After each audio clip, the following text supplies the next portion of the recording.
Because Facebook loves to take money from content creators on their intros for their podcasts. So I figured, hey, screw it. I'll do my own song and strum some strings on the guitar. Here we go. Welcome to the Afternoon Delight Podcast with the boys. Oh, by the way, shout out to all the hot moms out there that are not AI created. Let's get to the show. Welcome everyone back to the Afternoon Delight Show. Yes, we missed something last week. We're getting used to that. We're getting used to 2 weeks in a row. I will start realizing that we can't get through 4 things. That's the thing. We're gonna focus on 3 things and not 4. See how that works. Imagine waking up tomorrow, Bob, and 1 out of every 10 workers is just gone. No calling, no warnings, just not showing up. Now push it further. 25%. Then half the country stops working. No truck drivers, no nurses, no cashiers, no power grid workers. How long before everything breaks? Today we're going to dive into the real world what ifs. That sounds crazy, but might be closer than you think. This is what happens when the workforce disappears. Do you think we'll still have strippers? Do you think about it? Always. Why would strippers work? Nobody's got cash. Julian, prostitution is the world's oldest. Yeah, but then would it become like AI strippers? No, I want the real deal right in front of me. I'm still in real with a stack of dollar bills. How can you Because then even I could just you can't wear- afford the internet? Well, then I could just wear like the green. I could wear the green bodysuit and just dance on the pole. You know, Yeah. if I'm AI generated anyway. Now, I want to sit in a bar with a drink in my hand, Hell yeah. and have the ladies put their butts like 3 inches from my nose. Yeah, That's what I want. exactly. So you can stiff them, huh? Hey. And then there's no cash, so Bob's just got like a bunch of poultry in front of him and a cow. I'll trade you. Or you take that top off, I'll throw in 2 sheeps. 2 sheeps. No, Bob asked her how many cows for the underwear she's wearing right now. Yeah. Bob will bring like cheap jewelry. Okay. Costume jewelry. Costume jewelry. I can see the stripper up there trying to bite Yeah. gold to see if it's real. Turquoise. They all love turquoise. This is 14 carats. What the hell do you think you're getting for 14 carats? Turquoise doesn't bleed out, man. You'll be surprised how much things that you have a lot of pride and passion for, how quickly you would trade those things for certain necessities. And for Bob, it would be panties. Also, we have a 10 fat, 10 fun, factual, and PG. I want PG, guys. PG-13 facts about sex and human biology. So we're going to dive into that first. And then, of course, we're going to talk about what would happen if everyone just stopped working and just all of a sudden just said, screw you. I'm not coming into work. And of course, also, we have weird news, which Bob's going to do. This should be a fun read. The G spot for men. They found it. They found it. It was the mysterious spot. We all thought it was in this one area, but I guess it's like the clitoris. It moves around. There you go. There you go. Oh, my God. All right. Let me jump into these 10 fun PG 13. About sex in humans. Your brain is highly active during sex. During sexual activity, the brain releases chemicals like dopamine, pleasure, and oxytocin. Oh, I can't even say that. Oxytocins, bonding, which is why people often feel closer to their partners afterwards. What do you think, Bob? Absolutely. You feel closer to her after you're done, or you just want her to leave? Yeah, I'll let her spend the night, then I'll give her the Uber in the morning. Closer for like 5 minutes, and I'm like, you got to go. You got to go. Do you leave money on the nightstand? Got a cab? Well, you don't have to do that anymore with the Uber. Yeah. You just see the car's waiting out front for you. Yeah. Number 2, it can count as light exercise, guys. Sex can burn roughly 3 to 5 calories per minute, depending on intensity, similar to a brisk walk. Yeah. I need that to be higher. Well, you would think it would be as much as you sweat. Yeah, that's true. But do you think she'd be upset if I pull out the Apple Watch and I'm like, hey, let me log this real quick? Like, let me start the timer. I think in today's world, no. I think you're both looking at your Apple Watch. Yeah, and I don't think she'll mind, but but if you're not up to par, she'll go, hey, you need to put more effort in to burn more calories. I think I'm willing to bet that actually happens. Julian, you just put a thought in my head. Like I could see her kind of rolling over and looking at her heart rate on her watch and how many calories she supposedly burn for that 7 minutes of pleasure. Hey, next time I'm gonna do it. I'm gonna tell her like, hey, let me track this real quick. We're trying to keep it PG. Okay, I got it. No, you can go off there. The questions are PG.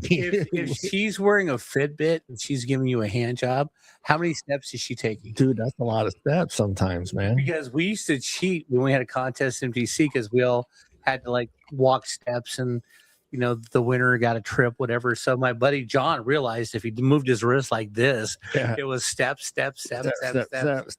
Yeah, so I'm just curious how many steps you would get on her Fitbit if she was giving you a hand job. I'm willing to bet. I think you're right, Julian. I bet there are some couples that are actually looking at their Apple Watch after sex. Yeah. Well, then also like with the hand job thing, right? It's like, what if they run like a 5K? That's like it's like, how'd you run so much yesterday? That'd be so cool. Don't ever say I don't work hard for you. I mean, at 12 years old, I probably could have done. And I ran a 5K, right? Okay. That's good. It's good though. I mean, at least they're exercising. I mean, fuck, if you're running a 5K. All right, so would you be mad, John, if a girl did that? Like, let's say you had a woman over, and then she's like, "Oh, my bad, let me turn this off," and she stops tracking the sex. I know because I think we're in a generation that is really conscious about their health, and I think even sex is something I feel that now people want to track. I can actually see them saying that 7, if it's 7 minutes, 7 to 8 minute, 9-10 minute gap in their little, that thing where you can move your data into with the Apple Watch. I forget what it's called, but yeah, I feel like we're at that point. I think where it's like hey, this is what we do and saving it. I guess I don't know, man. I don't see why it wouldn't bother me. Girls already track it on an app with their period thing. Yeah, they track their period thing. I mean, I can see it happening. I don't think it would bother me. I mean, unless she's using that as a gauge for. No, but on the app, they also do put like that they've had sex that day and stuff. So like, let's say. Okay. Yeah, they do. I had no idea. I never got that far on the app. I just counted my steps and my heart rate. Yeah, basically. Oh, no, they have like a separate app. There's a separate app that women use specifically for like their periods and stuff. And when it tells me to stand up, that's it. I hate it when I'm at work and it does that. You go, hey, John, stand up, buddy. Stand up. Humans aren't the only ones who do it for pleasure. Animals like dolphins and baboons also exchange in sexual activity for social bonding and pleasures, not just reproduction. You know why, right? Hey, man, it feels good, Bob. They're mammals. They're mammals. It feels good. Good. I'm not going to argue with that. Yeah, nothing but mammals. Let's do it on the Discovery Channel. I still feel like, I don't know if it's just because of where we're at in society, but I just don't like them being called baboons. It's become a bad thing. It's like, you're such a baboon. I think only Italians do that. Hey, look at that baboon. Yeah, look at the baboon over there. Hey. All right, the average is shorter than most people think. Studies suggest intercourse typically lasts about 5 to 7 minutes on average, not counting foreplay. What is this foreplay? I don't know. I haven't heard of it. All right. Well, foreplay is. Well, now here. Well, okay, gentlemen, sit down. Listen. It's a town in Italy, isn't it? It's a town. Actually, it's a town in Pennsylvania where people actually go just to have intercourse. Anyway, no, that's intercourse, Pennsylvania. I'm sorry. Is that Dutch country? Could be. I don't know. You got to do some foreplay to get to make the 5 to 7 to 8, 10 minutes of actual. It says not counting foreplay though. Yeah, but you got to put in the foreplay to get to the part where. All right, does foreplay count as sex? Does foreplay count as sex? Bertha, go over to the other app so we can see your comments. It should. So does it count as part of sex, or is this something that you do before? All right, look, You're the sexpert, Bobby. You're the sexpert. The sexpert. I think it should count as part of sex, but not intercourse. Yeah. Oh. Intercourse is actual penetration. Ooh, we went there. All right. I can accept. I like that answer. Yeah. Well, yeah, because you have it's like a good movie. You got to have the introduction, and you got to have the setup before you get to the action. Then after the action, it's the end of the movie. Buzz and Marlon Brando, and this is coming from our 5-time sex world champion. World champion, sexpert Bobby, five time repeat, the only one that's ever gotten the 5 in the row, the 5 Pete. That's it. I'm an ace. He's an ace in the hole. Pretty much, that's what they call it. Yeah. It can help reduce stress. Sex lowers cholesterol, stress hormones, and can help people relax, even sleep better after. I know I do. Oh, I sleep great afterwards, man. I think they hate that part. I think women actually hate that part, that we can literally just roll over, close our eyes, and be out. Look, if she's not rolling over and falling asleep as well, you didn't finish her. Yeah, but even then, it seems like we're the first ones falling asleep.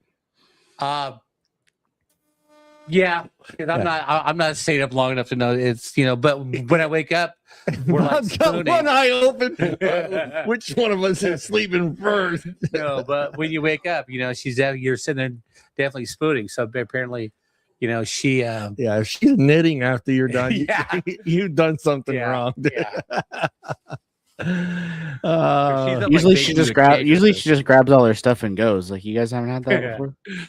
Maybe she's sleeping in the car. Yeah. Maybe she's just sleeping in the car. Julian's like, what's this waking up next to him bullshit? The sense of smell can play a role. Human subconsciously respond to pheromones, which may influence attraction and compatibility. I can agree with that. I think that there's some certain people that I smell that I want to do. Oh, any girl wearing like back in the day when I was hanging out the Angus and stuff like that. If a girl came in wearing poison perfume, oh, dude, I was making my best effort to get to know her. I'm gonna go get some poison, and then at work I'm just gonna spray it before Bobby leaves. So he always smells it. He's like, "Fuck, I'm about to get some sex." Yeah, you'll see a different side of me, man. If I smell poison, no. Here's the funny part, because one night we're at the Angus, and a female friend of mine had bought me. Hey, Bob, explain there, because the Angus, the Black Angus. Okay, the Black Angus was a steakhouse where they had a dance floor in the bar area. Thank you, Bob. And that's where everybody would go. That was. So it was a little trashy. No, what? No, there wasn't. A steakhouse with a dance floor. Yeah. No. Oh, yeah. The way I imagine it, there's like disco lights. There's like disco lights on the bottom, and there was maybe a light on over the dance floor, but it was a very classic. Oh, so it was like a nice place. Okay. It was mid to upper menu, mid to upper cost of menu. So not a steaks were incredible. Yeah.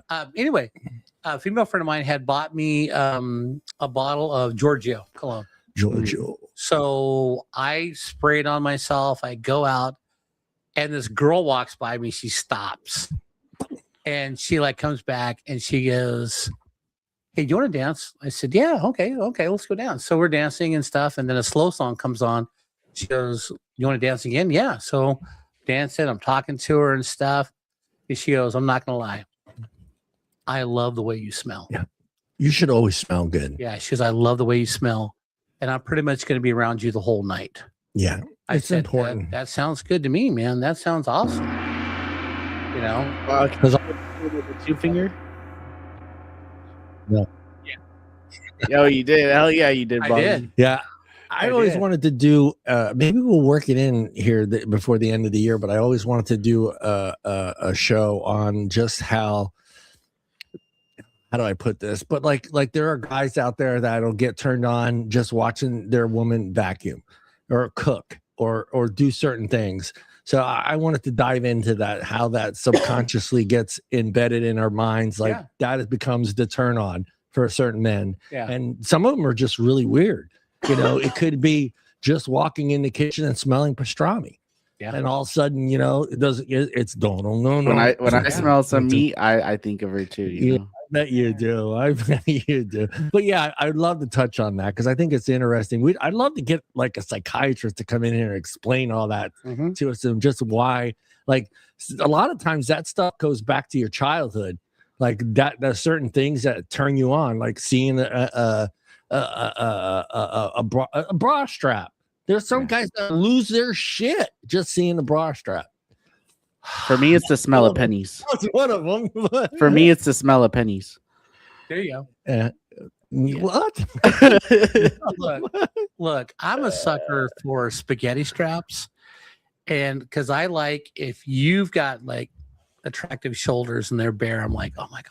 Oh my God. See, that's what I'm saying. I would love to dive into that kind of topic and just kind of break it down and try to figure out. I mean, I'm sure there's plenty of research out there that I could dive into to find out why this happens to us. But like, again, like I think sometimes I've read articles where it goes all the way back to when you were like 10 or 12, something just set you off. And that was like, that became your thing. You wake up and you're like, whoa, what happened? You had that first wet dream and it's like, what was that all about? So what bra strap was it, Bobby? What was the one that got you started? No, it's just like I remember, well, when I was a kid growing up in the 70s, girls would wear tube tops all the time. Yeah, tube tops. No bras, just tube top. And just watching them walk like in shorts and a tube top and just the bare shoulders and stuff and the tans, I'm like, yeah. Yeah, man. Yeah, I'm telling you, man. Shorts. Girls with like great shoulders and stuff, you know. Because now this is funny. I was on a date with a girl, and we were talking about turn-ons and turn-offs, and I told her exactly blah blah blah. So we're in Angelini's Interlock, and I'm trying to keep focus on her, and I look at the door real quick, and man, here comes a girl wearing spaghetti straps, but the whole time I'm focused on the girl in front of me, talking to her, and this girl's coming at me. And I'm just focused the whole time. The whole time I'm focused. I am stoned. I am focused. And the girl walks by, and I never took my eyes off the girl in front of me. And as the girl passed, he goes, very good. I go, what are you talking about? She goes, your eyes didn't deviate to that girl with the spaghetti straps. I said, why would I when I'm looking at the most beautiful girl in the world right in front of me? Yeah. My pussy would have got wet right there. I think that's where she gets wet. Yeah. That's the part where she finishes, right? Yeah. Maybe we'll dive into that because I'm curious. It's an interesting topic, and I think we'd have some fun with going through it, and then just it's shout out Artemis Prime. It's part of the fetish thing too. So, and Bob, Bob said something in that wasn't that was actually good knowledge. So hopefully you heard that, but communication on those fetishes or those desires. Yeah.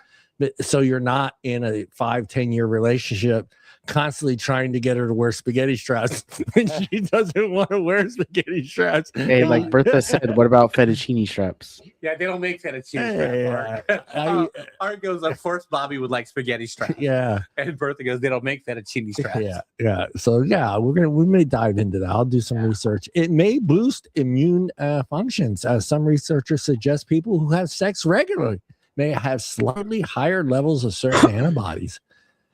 Yeah. I'm not a doctor, but I play one on TV. Play one on TV. You're supposed to say, "Well, I stayed at a Holiday Inn." Oh yeah, that's because I stayed in the Holiday Inn Express last night. Yeah, I don't know how that works, but I guess they say it's a fact. So, get out there. You want to beat COVID? Well, just have some more sex. Well, no, but if you look at it, okay, look, in our 20s, exchanging fluids. In our 20s, 30s, and 40s is when we're most active. Yeah. And we don't have that many health problems in our 20s and 30s. We don't start getting health problems till after 40. Yeah. Well, we're having less sex at 40. What are you saying here, Bob? Got to have more sex after 40, I guess. I know a lot of guys in their 20s that didn't have sex and they're healthy. If they're not, dude, that's it. That's your kind of prime time going at it right there. Shout out Art, love your brother. Be safe today at the game. Have fun. Yeah. Where is he going? The Sharks game? Yeah, he's got a game. He's got the game, the big game. They're gonna win. They're gonna win. Oh yeah, go Sharks. Go Art on the goalie. They got Art on the goalie. Yeah, the Sharks always find a way to lose. Yeah. Couples who laughter and bonding go together. Couples who laugh together tend to report higher satisfaction, and humor often plays a role in intimacy. Yes. Yes. Yes. Oh my God. You gotta. Yes. No. Okay. To a certain extent, you can't. Yeah. I was seeing this girl named Diana for a while, and we personality wise, we would laugh at everything. And one night we were just like going at it, and she kept going, "Oh God, oh God, oh God." And I just looked at her right in the face. I go, "You are not in the position to ask that man for help right now. No. You are not married. You are sinning, sinner." And she just started laughing, but it didn't stop us from what we were doing. But it was hilarious. Yeah. I mean, to a certain. I mean, you're not gonna go abracadabra, watch me make this disappear stuff. No, no, but I think that if you're in a relationship, finding humor together and laughing together is what keeps you stronger and feeling younger and stuff. Yeah. It's not just physical. Emotional connections, communication, mindsets can impact the experience just as much as physical factors. That's your 10 fun facts. PG rated. The R rated were not good. I couldn't go into the R rated ones. But Bob's going to go into our next topic, and they found it, guys. They found it. The man's G-spot. I'm going to move this over here, Mr. Sharp. Okay. And go like that. And well, here, let me get to the. Do you need to make me? Don't hit me with the joke here. Would you like me to make it bigger? No, I'm good. Okay. I'm good. There we go. Yeah. All right. Male G spot revealed, and if you guessed it's in the butt, you're wrong. You're wrong, baby. You are absolutely wrong, because ain't no one going there on me. Yeah. It's a hot button topic. After years of searching, scientists in Spain have finally found the male G spot, discovering that this so-called erogenous zone is far from where they suspected. They detailed their findings in a stimulating study published. Stimulating study. Well, of course you stimulated it. You found the G spot. Published in the journal Andology. All right, time out, Bob. Are you signing up for this study for $10? I don't know, man. Let me read the whole article. I'll let you know. All right. Okay. Where is this so-called on switch? Defined by the capacity to induce intense orgasms upon stimulation. In an obscure region called the frenular delta, a triangular zone located on the upper side of the penis where the head meets the shaft. Yeah, that kind of makes sense. An area so mysterious that has long been omitted from sexual health textbooks. According to the study conducted by scientists at the University of Santiago de Compostela in Spain, this region is richly innervated by partially overlapping perineal, related to the region connecting genitals and the anus, and dorsal nerve branches with heightened concentrations of nerve bundles and pleasure receptors. In layman's terms, the frenular delta makes for intensely pleasurable and highly specialized sensations, per the paper. While this hotspot may be obvious to any sexually active male with a penis, the author's work validates the existence of the region as a center of sexual sensation. John, you cut me off. Oh, sorry. There you go. A center of sexual sensation, the author's right. By finding this penile pleasure panel, scientists have closed the book on a region that eluded scientists for years, like sex explorers finding a phallic Northwest Passage. For decades, scientists had seen the prostate as the trigger for male orgasms, but had neglected to identify it on proverbial pleasure map until now. Until now. It is one of the most pleasurable spots for male sexual stimulation. Eric Chung of the University of Queensland in Australia, who wasn't involved in the study, told New Scientist of the frenular delta. Nunez stock.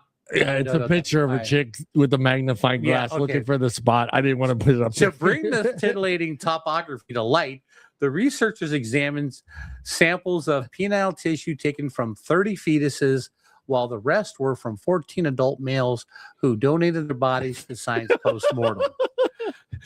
Post-mortem. Wait, so post-mortem. So how they know this spot stimulates you when it got alive again. if you're freaking dead? A little twitch. If it brings you back to life, then that's the spot. Oh. Okay. They examined cross sections of their members under a microscope to see where the nerve endings were. By examining these slices from different angles, they were able to paint the most detailed picture to date of these pleasure receptors locations. They found that the alleged he spot harbored more nerve bundles and sensitive receptor clusters than any other region, up to 17 concentrated in a small area in some cases. The male G spot's pleasure points include Krauss corpuscles, which reportedly detect the tiny vibrations that reverberate through the genitals upon skin-to-skin friction, whereupon they broadcast sexual sensations. This made the sensory hot zone far more nerve dense than the penis head or glans, which has previously been labeled the preeminent stimulation station. I just had a sick thought. Yeah, I know you did. It is one of the most pleasurable spots for male sexual stimulation. Yeah, we already told Eric Chung that. This study was important given up until now. The idea of male G-spot was one of the most persistent blind spots in sexual medicine and urology. Far more attention was granted to the female counterpart, which had been searched for by scientists and men attempting to pleasure their partners. Yeah, it's all about the women. Despite studies declaring the so-called hot button existence, the general consensus amongst experts is that it's comprised of 5 different erotic regions inside the vagina. There you go, people. There, we know where it's at. Jason said the real spot is in the heart. Yeah, there you go. That's how you get to Jason. You got that or food. That or his stomach. That or in his stomach. Yeah. Bertha, you are so right. But the area that they're describing, yeah, it's involved in almost everything. Of course, it's located there. You know what I'm saying? You know what I mean? Because no excuses, lady. No excuses. No excuses, lady. You get it during oral. You get it, and during penetration. It's always there. You get it during a hand job. I mean, it's there. It's the spot. You know what I'm saying? You're never gonna miss it. So ladies, concentrate on that spot. Yeah. Do you need us to put an X on it? Next time, yeah. I'm just gonna get like a little marker and like cherry flavored something to put it right. She's there. like, bitch, mine is right here. It hasn't moved. It hasn't left. Gen Z, are your thoughts on this article? I think I have to agree with Berth on that one. I think closeted gay dude had to have written this. Closeted gay dude, yeah. What's up, Jason? Because I don't think a straight dude would really care that long enough to write out this article. It ain't that big of a deal to me. Yeah, as long as I'd be getting my rocks off, that's all that matters. That's all that matters. Yeah, and that's the point. That's the point on where they're saying where it's located. We don't care because it feels good, and we're not worried about it because we're always going to get that spot hit. So it's no big deal. I don't even know why you would bring it up. Yeah.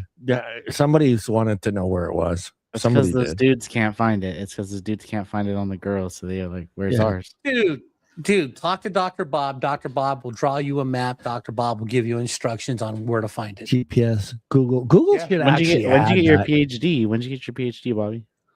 I got my PhD one night when I was actually with Diane, and we were, I was going, I was, doing the pleasurable. He got his PhD. He attended the same school Jill Biden was attending. Jill. Yeah. So I was Dr. Bob. performing oral, inserted a couple fingers, and I had moved them to the upward position, and I'm rubbing up there. All of a sudden, something felt weird, but every time I'd hit that, man, she'd go crazy. I go, oh, that's the spot right there. There it is. Oh my God, Bertha, it's not in the butt. Bertha. It's not. It's scientifically proven not in the butt area. Yeah, it's not in the butt area. Now go back. I know it said post-mortem, which makes no. Yeah. I get why they did it post-mortem. They had to cut it open and find out all the nerve endings and stuff. But with Bob Sharp, join this study for $50. Hell yeah! Hell yeah! Julian, would you? What if you ended up being one of the contestants where they got to check if your butt is the spot? Oh fuck no! No. My butt is not the spot because, and then here's why. Here's why. No. Why they cut yours out, Bobby? They cut yours out. No. This is gonna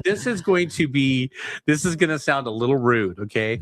But seriously, if it was in the butt, every time you take a dump, you'd want to play with yourself. Yeah, see, that's perfect. Because if it is there, exactly. Every time we take a shit, we would be screaming in the bathroom. Oh, I guess some of us do though. Maybe that's why it takes Jason 20 minutes. I love you, Jason. Hey, Jason, is that why you're in there for 20 minutes? Intriguing minds want to know. Bertha. How do you know what's in the butt, Bertha? Do you insert things into your man's butt? We need Bertha in here. Yeah, Bertha. You need to come in and explain yourself, Bertha. How do you know that's where it's at? No, I'm not gonna go. Hey, she had to have had it sometime. I'm not gonna go in there. No. Oh man, no way. Well, we know where it's at now, ladies. You guys. No, I gotta dedicate my time just checking, Jason. Because Bertha said it's in the butt. Maybe you're in there. I don't know, man. You do spend quite a bit of time in there, and you seem to run in that direction too, as well. Yeah. So maybe there is something to it. I don't know. All right, this next topic does not in any way reflect our employment at Grindard, because we may say some things. Part 1, 10% gone in 15 minutes. This is a 15 minutes part segment. I don't know why I read that. Theme, annoying, but survivable. It's survivable. I think we would be fine. Restaurants close a little earlier, longer lines everywhere. Amazon UPS delays. People start getting a little irritated. Companies raise wages. Workers gain leverage. That's what they did during COVID. Yep, that's exactly. Debatable questions.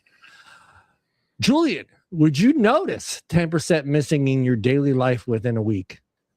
Fuck, you guys call off all the time anyway, Dude, what the fuck?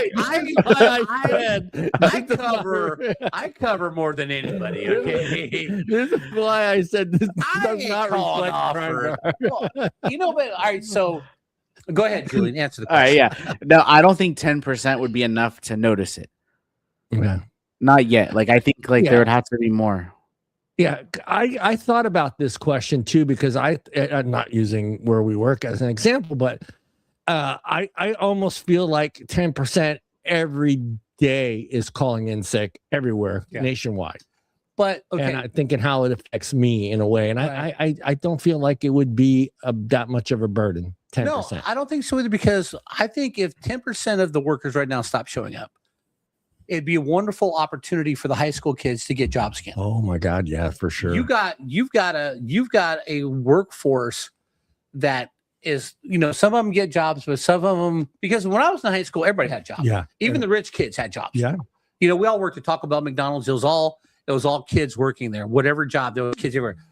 I think now that if 10% people didn't show up, high school kids would get jobs. Yeah, it would bring back that employment structure that was been missing for a long time. Yeah, I mean, and it's kind of sad because you do hear it from that younger generation. Like all my kids worked at Rayleigh's. That's like their first job. Yeah. And they bitched about it in the beginning, but they ended up loving that job and loving the fact that they got a check for doing what they were doing, you know? And I think when you took that away from them, they now have nothing to do. What did they revert to? Well, of course, the internet and getting in trouble, doing stupid things, and you know, starting to realize, hearing like, I can't afford this, I can't afford that. Well, no shit, you can't afford it because, you know, mom and dad ain't forking up, you know, the money that you need, you know. Like for me, my biggest deal was for all three of my kids is I don't want you to pay for anything but one thing.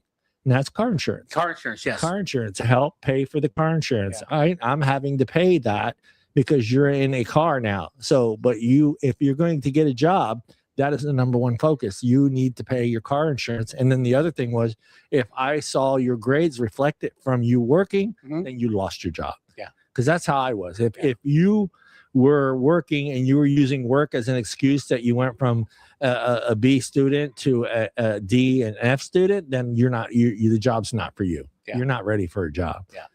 How about you, Julian? Would you notice 10% missing? Did I? I already said no. No, I already said no. Yeah. How about you? You too. You already answered it. Yeah. Who gets hit first, rich people or middle class, Bob? Middle class. Middle class. Yeah. The bottom always gets hit first. The bottom always gets hit first. Yeah. Yeah. Yeah. And what do you, as far as what do you think technically how it would affect the middle class the most? Well, okay, so it's going to affect the middle class because now again, we're talking about 10%. 10%. Now, right? Well, yeah, 10%. Yeah. See, there's less, like you said, there's longer waits at a restaurant. You know, you're going to have to raise prices to get people to come to work for you. So the fast food industry will probably be the first hit. Grocery stores, it's not going to bother the rich because they've got the resources to survive all that stuff. Yeah. But it's the guys living paycheck to paycheck. That's where it's going to hit the most. Yeah. How about you, Julian? I think that they would be hit the most because, like, realistically, like a bigger part of the workforce would be them. So it'd be like that would be 10% of them. Like if they, let's say if they quit or whatever, like obviously that would do something to their workforce. And also, I think honestly, the one that you'd see more of is like the workers at like Taco Bell and stuff like that. I think would affect people first. Yeah. Yeah. Just to put in perspective, there is 170.1 million employees in the United States. So 10% of that just gone. So I just wanted to get that number out there. 170.1 million people work. So like 17 million. Yeah, I don't see the world coming to an end because of that. No, not at 10%. No, 10% I think would be a little bit inconvenience in certain industries. I think there would be some adjusting. Is this actually good for workers? Higher pay, better conditions? No. 10% is not enough for the employers to go, well, no, but see, here's the deal, and this is what people don't understand. Okay. Every time your cost of doing business goes up, you raise your prices. Right. Okay.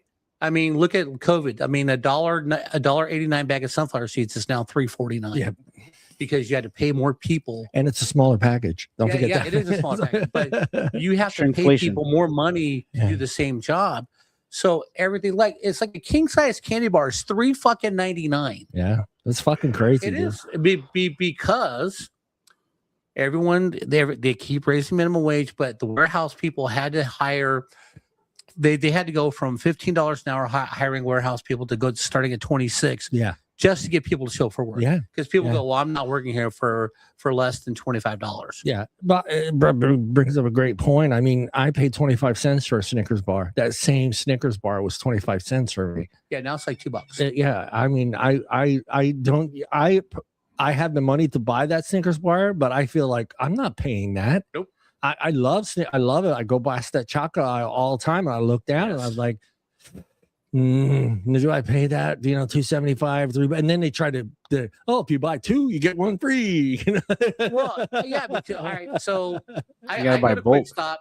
Yeah, I go to Quick Stop because you gotta buy 3 Diet Pepsis are $6. Yeah. Okay.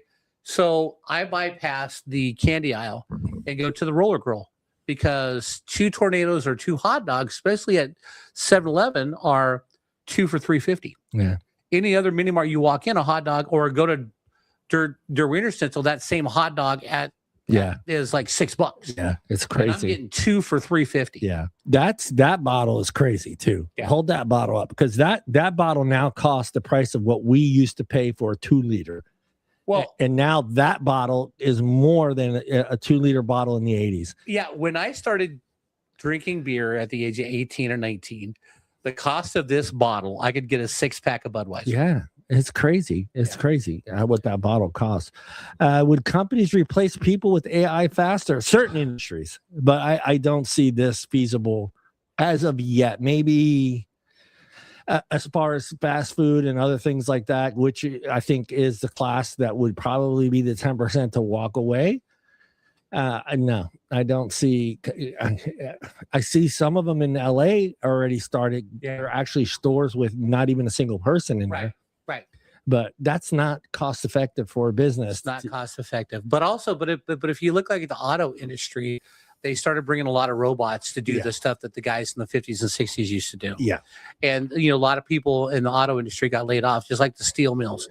Because it got so high for labor costs and stuff, they just stopped making steel because it's cheaper to do it in China because they're paying pennies on the dollar. Yeah. Well, the auto industry, you take out of this equation because they've been doing it for quite some time already. So, I mean, I think it's a certain industry that's going to get hurt with that 10%. And I think it's like fast food, retail,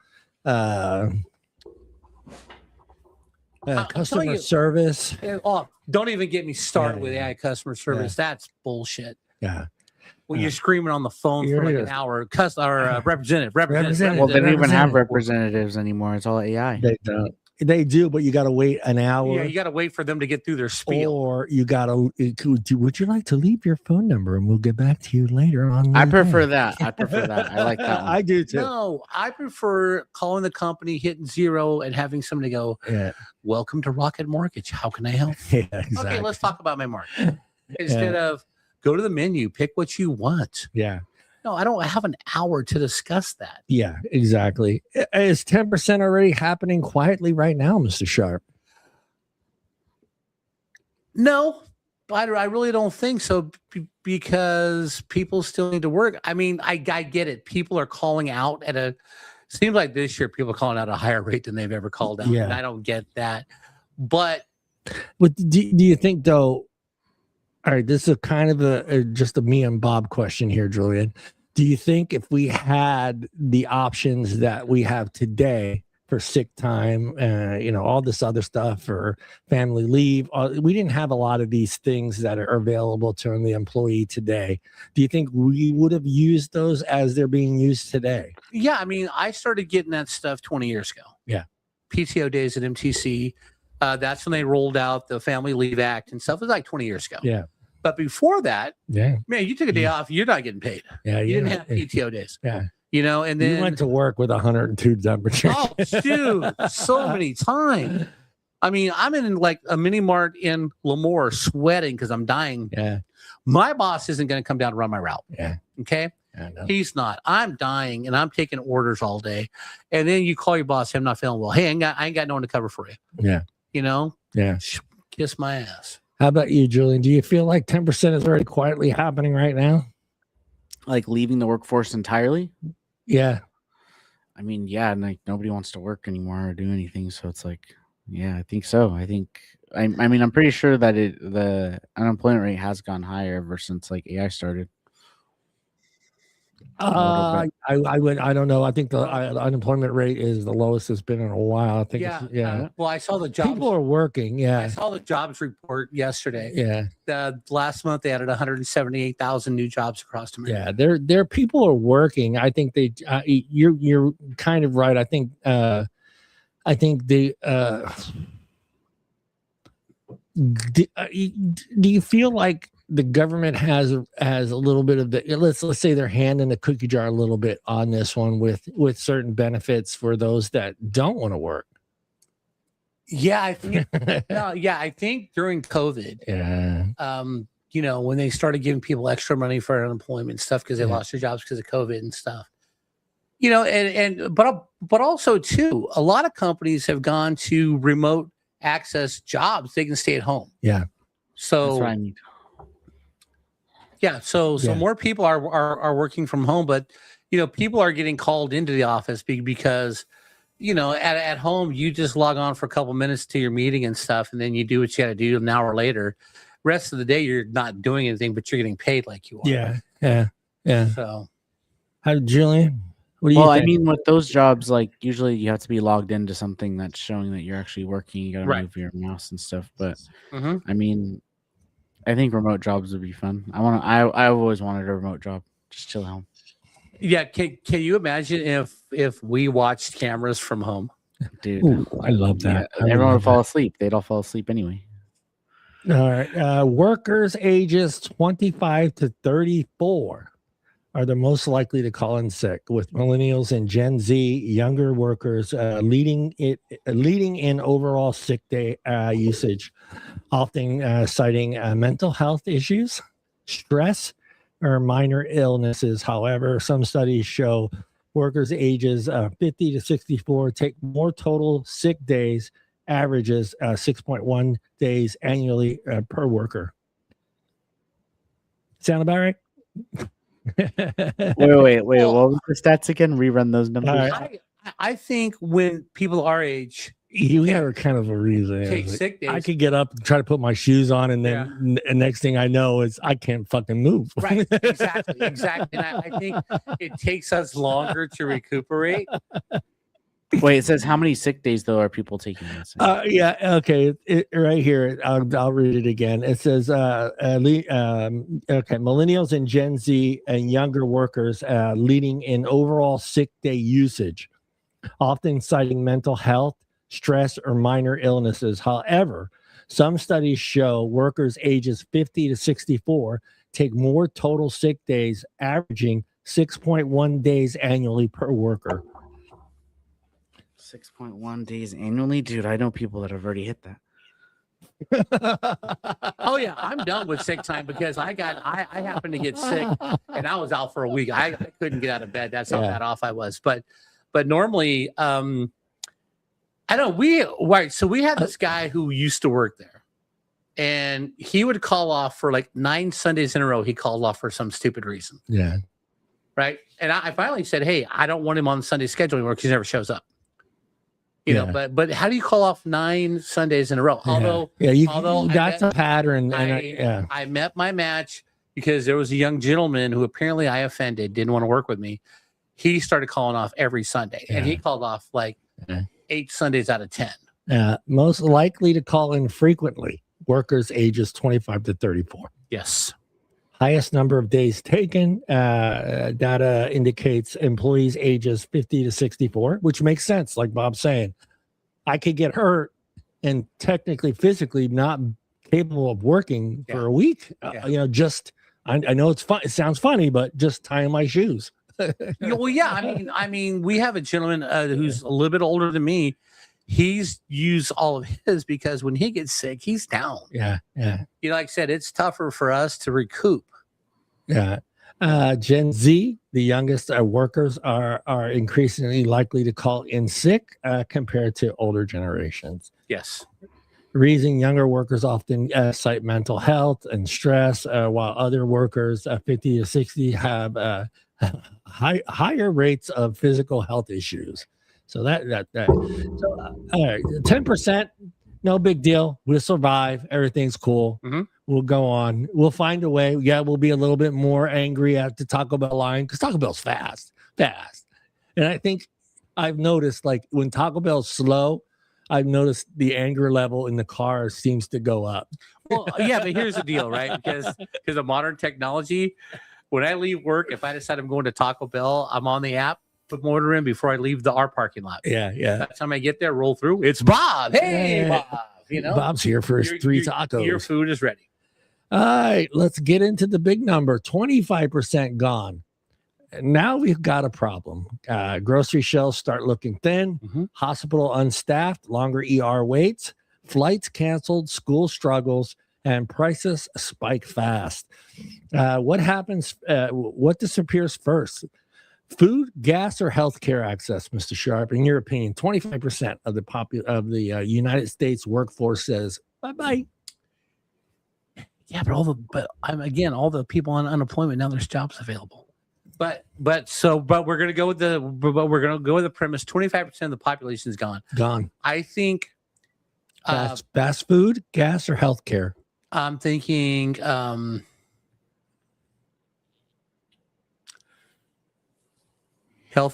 Healthcare. Yeah. But Bob, they're doing it to save the world. They want to be the caregivers of the world. No, I'm not. I know.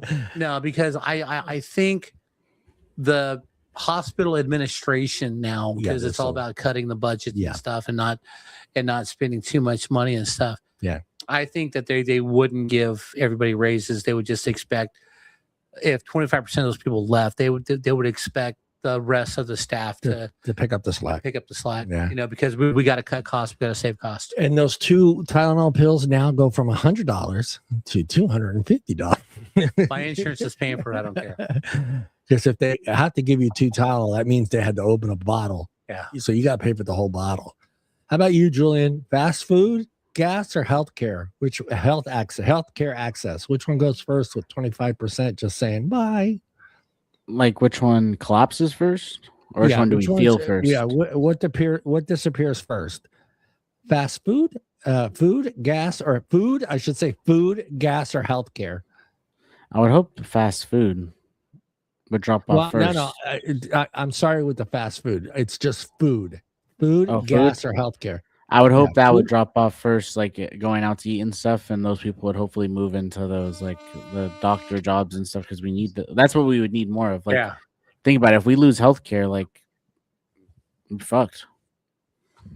Yeah, but also too, you make a great point. If 25% of the population's not working, we're not going to have time to go to fast food. No one's going to have money anyway.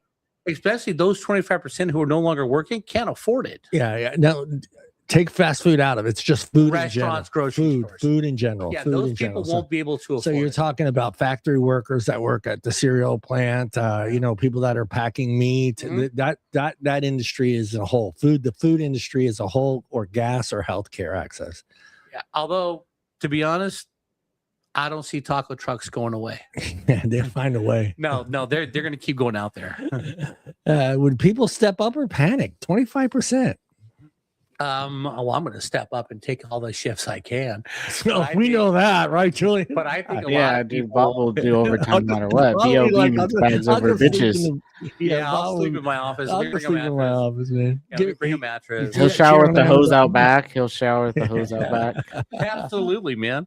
Joe just hosing Bob. Get back out there, Bob. Yeah, no, I mean, 25% don't want to work, so they're not going to have money to afford anything. Yeah. So your basic necessities will probably struggle the most, because you're not going to have as many people shopping for stuff. So 25%. Also, healthcare would get hit. Yeah, 25% of the 170 million employed people in the United States. So do the math, Mr. Sharp. 25%. It's a lot. 25%, 40 million would be 62.5. So about 42.5 million people. Yeah, just bye. I'm done. So you answered that one. You're saying which one, Julian? I'm sorry.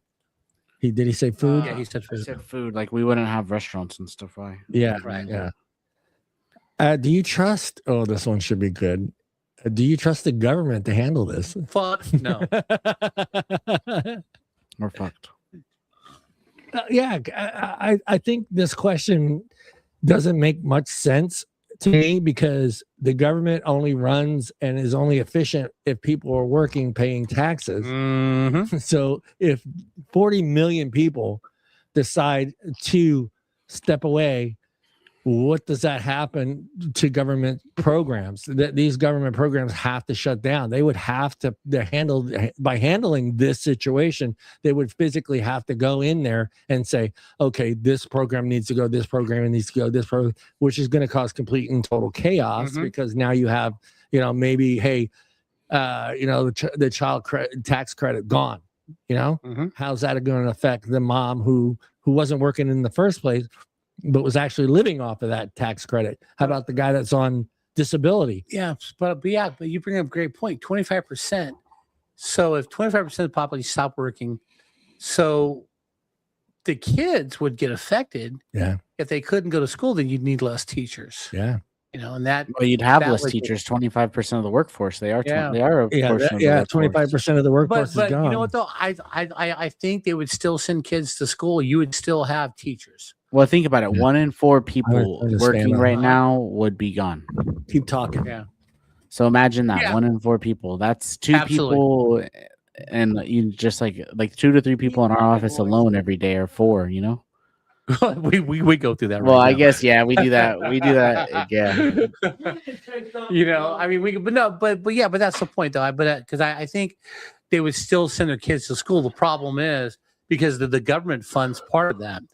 I think the problem is the teachers would go from 25 students to a classroom to 40 kids to a classroom, and that'd be out of control.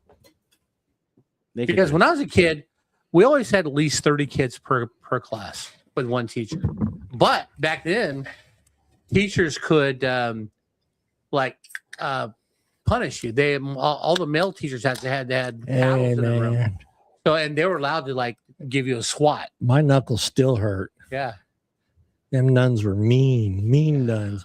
Yeah, I mean, I as far as the government handling it, I'm going by past experiences. The government is their thought process is throw money at it, but you don't have the money. Right, you don't. You don't have because less people are paying taxes. Less people are paying taxes. You can't throw money at healthcare. You can't throw money into the school system. You can't throw money in the roads. And maybe we need less politicians not getting paid. And, Oh, they're not taking a cut.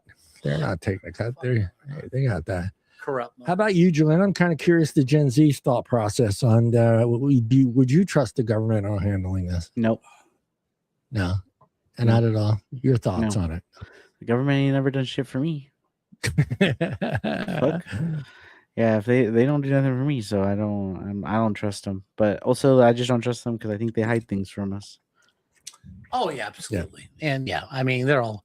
I'm not gonna say they're all taking kickbacks, but most of them taking kickbacks. Hey, why would I trust? I would never trust anyone that lies to me all the time. So it's like. Yeah, that's why I'm still single.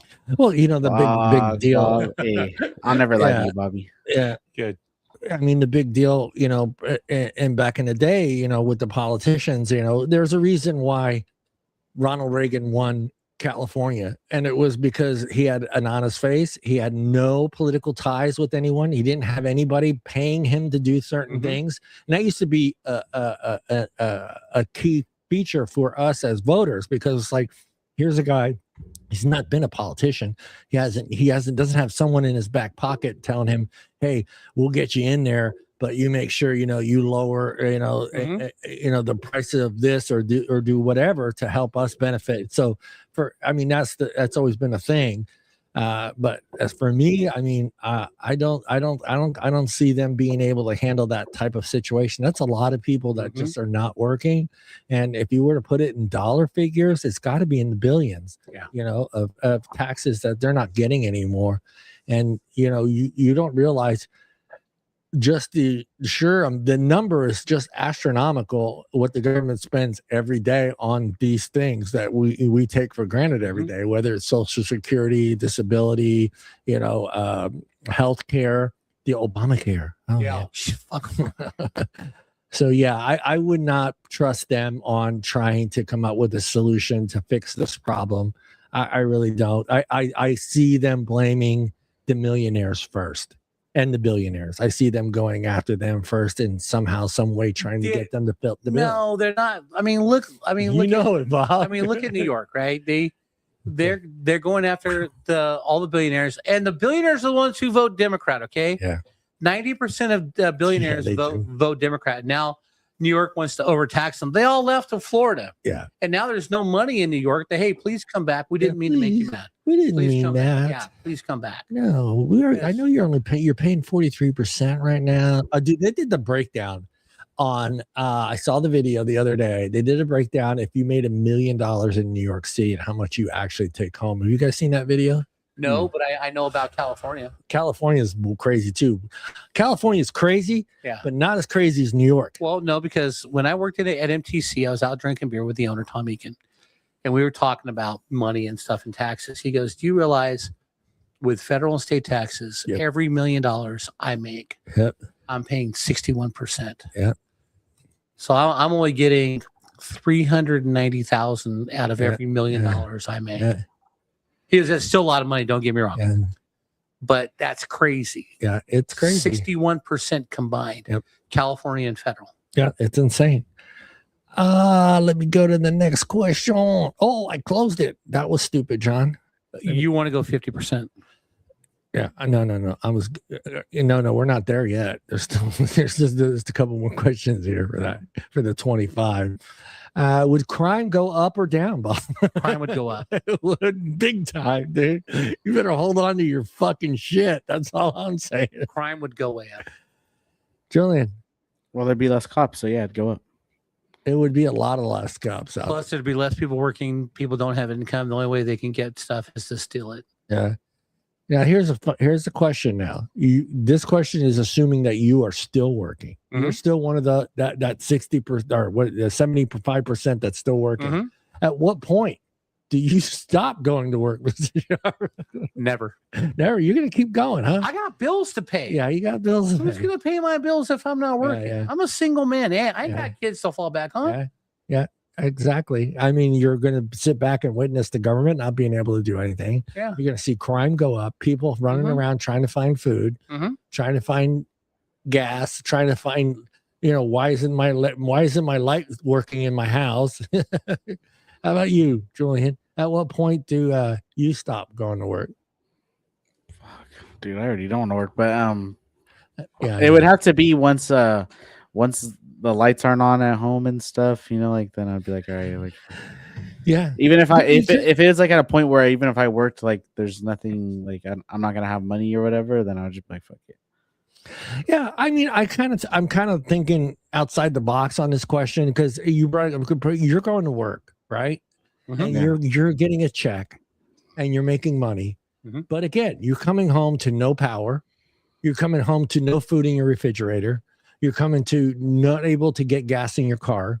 That's got to be frustrating for someone that is working and does have the capital to purchase these things, but you can't get them. I'm going to trust me. I'm going to get gas. At some point, you're going to say, you don't feel like at some point you're like, what the fuck am I doing? Even if 1 in 4 workers stop working, there's still going to be gas stations. Yeah. It has to be. Yeah. Right? Well, there has to be. And I'm always going to find a way. Look. The day the day I can't afford food or gas, I'm hitching a ride up to the mountains. I'm going full Red Dawn Wolverine. Yeah. I can hunt for food. I can fish. Yeah. I can build a shelter. Yeah, but you're not at that point where you can't afford food or gas or the utilities in your home. You can't afford those, but there's no one there to make sure you have those things. It could be frustrating for someone that is working, that's constantly coming home and having blackouts. Or having the inability to find what he wants at the grocery store on the shelf. Well, that's when you sacrifice and you find a source where you get what you want or you adapt to what's available. Yeah. You see where I'm going, that Julian? Yeah. Is that where you're going with it as your thought process? It's like, why am I doing this? Yeah, once it's like not like I'm like working, even if the money, like I have the money and I can't do anything with it, then what's the point of working? Yeah, that's the other thing. It's just like, hey, the movie theaters are closed. You have no entertainment at all except Netflix. Maybe Netflix will be like $150 a month. No, trust me. You look around the neighborhood, anybody who has a hot 25-year-old daughter, you're like, okay, look, you're not working. I got $100 from the house. Tonight's entertainment. All right. What happens if half America just stops working? 50% of the 170 million people. That's crazy, dude. No warning, no transition, just gone. Truck drivers, nurses, clerks, construction workers, warehouse crew, 50% of the workforce disappears overnight. How long before shelves are empty? How long before gas stations run dry? how long before the power grid starts getting a little shaky? Yeah, it's gonna get shaky, all right. That's when you see all and every single generator sold at Home Depot and Lowe's and Costco. Well, look, once we start losing truck drivers, we're done. Yeah. It's crazy. It's crazy. But how long do you feel before we start seeing some empty shelves? Oh yeah, if half the truck drivers aren't coming to work anymore, you're going to see empty shelves everywhere. Like a lot of restaurants are closed because they can't get supplies. I'll say like a week. Yeah, a week. But here's the whole deal. At that point, I'm going to take all the money I got, find a gas station that's open. I'm trying to give myself 100 gallons worth of fuel. I'm going to get all my guns. I'm going to the hills. Oh my God. I'm going full Red Dawn. I mean, I'm going full Wolverine. I will live in the mountains and I will hunt my own food. I will fish. I will I will build a shelter. Like I said, again, I can start a fire without a match. So as long as I've got a generator and some gas from my generator, sometimes I'll be good. I mean, I might even buy like an old fifth wheel or something or trailer and live out of that. Yeah. But hey, as long as I can hunt and fish, I'm good. Yeah. Well, you got to think though, Bob. Everyone else is hunting and fishing. No. Not everybody else, because there's a lot of people out there who've never been hunting, who've never been fishing. Yeah.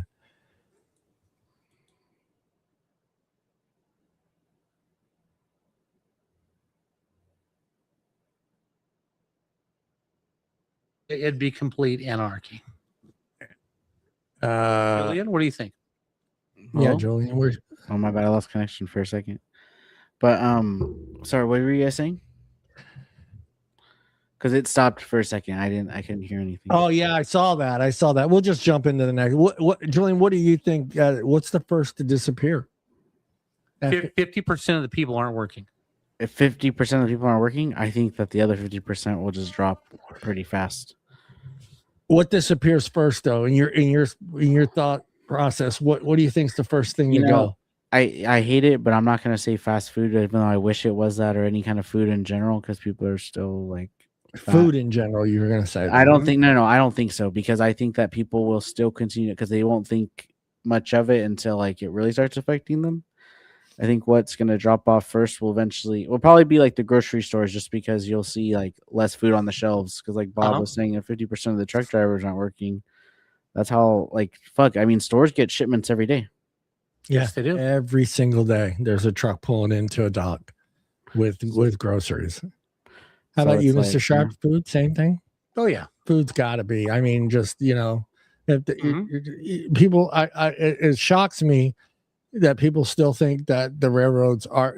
Don't get me wrong, railroads are still a key important part of the industry when it comes to food and getting things to point A to point B, but it's still, you still need B to C, because it'll get there by train, but you still need a truck. There's not railroads that run through Rayleigh Shopping Center. There's not a railroad that runs through the St. Martin Shopping Center. So there's a truck that needs to get that from those rail yards over to the stores. Yeah. And if you don't have that ability, it could get really ugly. Who gets hit hardest in 72 hours? Oh, the middle class. Middle class gets fucked. Yeah. We always get fucked. The middle class always gets fucked. Well, yeah, but see, once middle class goes away, then the rich people are like, fuck, we got to do this ourselves. Yeah. Yeah. I ain't wiping your ass no more. Well, yeah, but like, so 50% of the workforce is gone. So when you walk into a business that's still open, yeah, middle management and management's gone, because you need the workers, right? I don't see managers like warehouse managers out there picking orders and stuff. Hey, Art has a cool dad. Just know that. Yeah, Art does. Art's dad used to take him fishing and stuff. Took him fishing. Never came back. But he took him fishing. He got lost in the woods. Yeah. Who gets hit hardest, Julian? 72 hours. Oh, the middle class, lower class too. Whoever's not at the top. If you don't have the money and stuff, because the people at the top, I mean, they're gonna feel it, because I think they're gonna notice, like, obviously, like their help and stuff isn't there, but they still have Yeah. enough money to where like they'll be fine to afford the higher price tags at food stores. But I mean, they'll eventually feel it. It's just going to be the lower class that Yeah. feel 100% Well, first. yeah. you got to think too. If this is happening, this not only affects the grocery stores and the day-to-day activities and the things that you get to have, but it also affects the stock market. Mhm. So if it starts affecting the stock market, you're going to see it start to affect the higher class. Yeah, the individuals. rich people and stuff, because the stock market will collapse. Some rich people live off of that money. Yeah, I mean, but look at like in 1929 when the stock market collapsed and all the rich people were killing themselves. Yeah, And we were in a 11-year recession. I mean, depression, the Great Depression, until the Japanese bombed Pearl Harbor. Then that started everyone back to work again. Yeah, I mean, you're exactly right. We the middle class disappeared during the Depression, and you had just the lower class people. But those individuals knew how to survive. They knew how to stretch a meal. They knew how to keep the house warm. They knew how to keep the family in the unit. Okay, I don't think you rich people today don't even want their kids around. I know it's sad, but But here's something that I just thought of. If you're going back to the Great Depression, 1929, when the stock market crashed and a lot of people were unemployed, can you imagine if 50% of the workforce stopped working and there's no welfare? Man, white people would have to work the fields again. Yeah, they would. They would have to. I think it would. We would. I think that I want to say that group knows how to survive. They would have to. But I think that generation is gone, and I want to say that's our parents, Bob. Mhm. I think that they were the ones that, if this were to happen, they would find a way, because they've gone through it. Yeah, they did. They went through it because, like I said, my dad, they were dirt poor. They were the field workers. Yeah. Until Dad joined the Marines. Now, I don't feel the same way about the middle class and the lower class in the United States in 2026. Do I feel like they would find a way? I think they would, but I don't think they would be as successful as our parents' generation as far as stretching it. Yeah. Well, keeping the house warm, keeping some clothes on the kids, feeding them with a bone. Dude, think about that, Julian. We're having soup today. It's just the same bone that she cooked yesterday. Damn, just bone soup.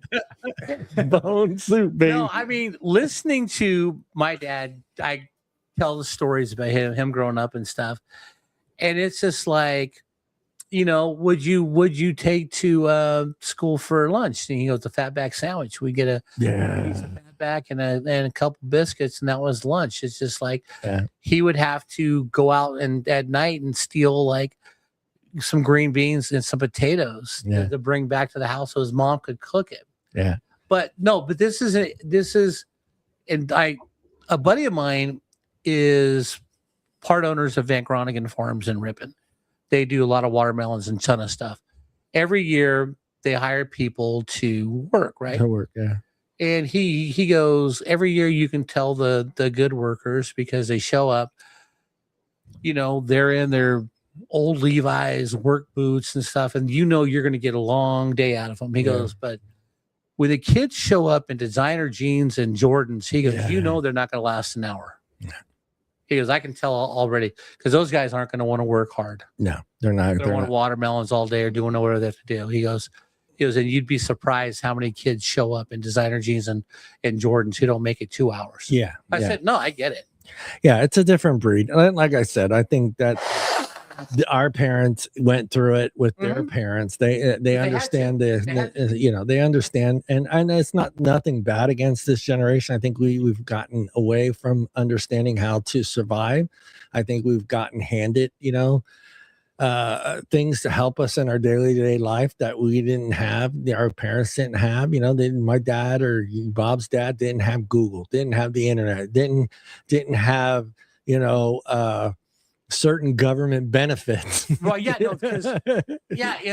30s, 40s, and 50s, there was no welfare. No, there was no welfare. You didn't work, you didn't eat. You didn't eat. That was it. And if you would like, if there is a YouTube channel, if you want to anyone out there, if you want to go back and see what a sandwich look like in that period of time. There's an actual YouTube channel that shows you the foods that were being prepared during the Depression and how they would stretch those foods out and what they were eating. You know, back then they ate.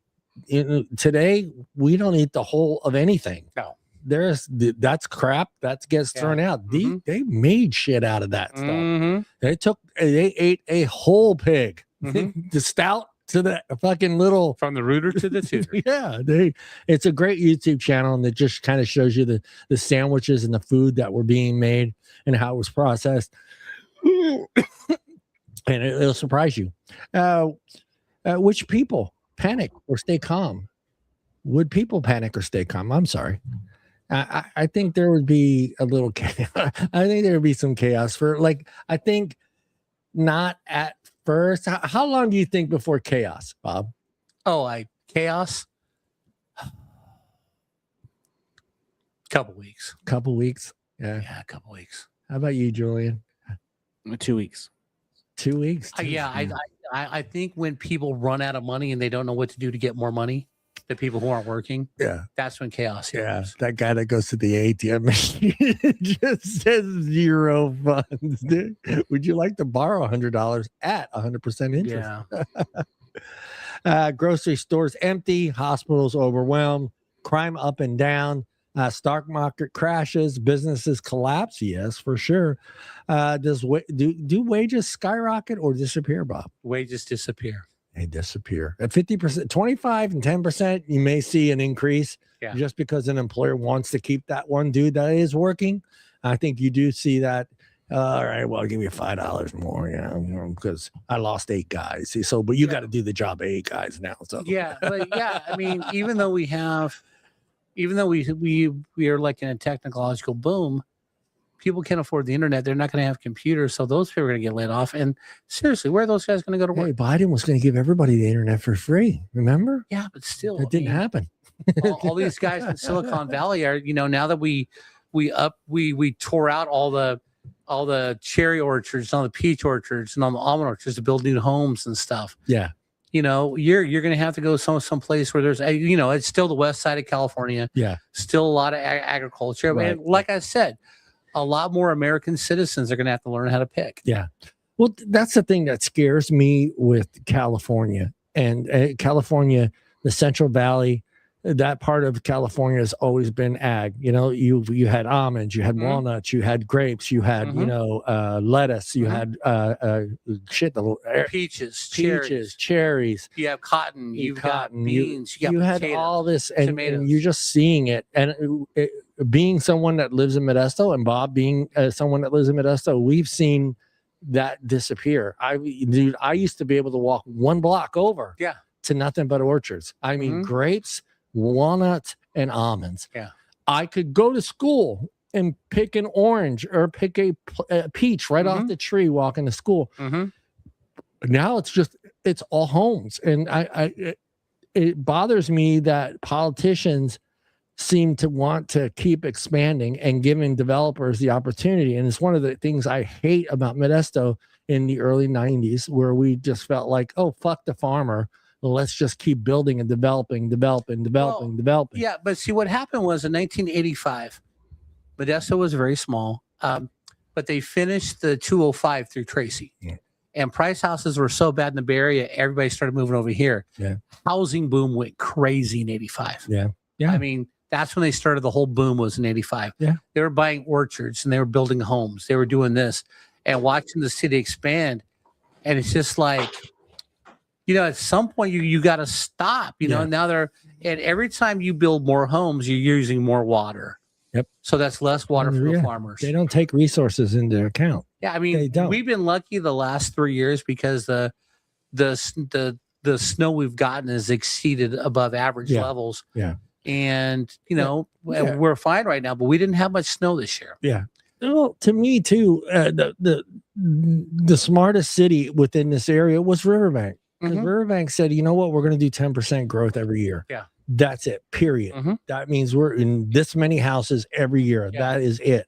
And I wish Modesto would have done the same thing, because now you got homeowners, which I'm in my area, that are bitching that they're getting dirt in their pool because the other side of their fence is an almond orchard, and the almond orchards, they're not easy to maintain.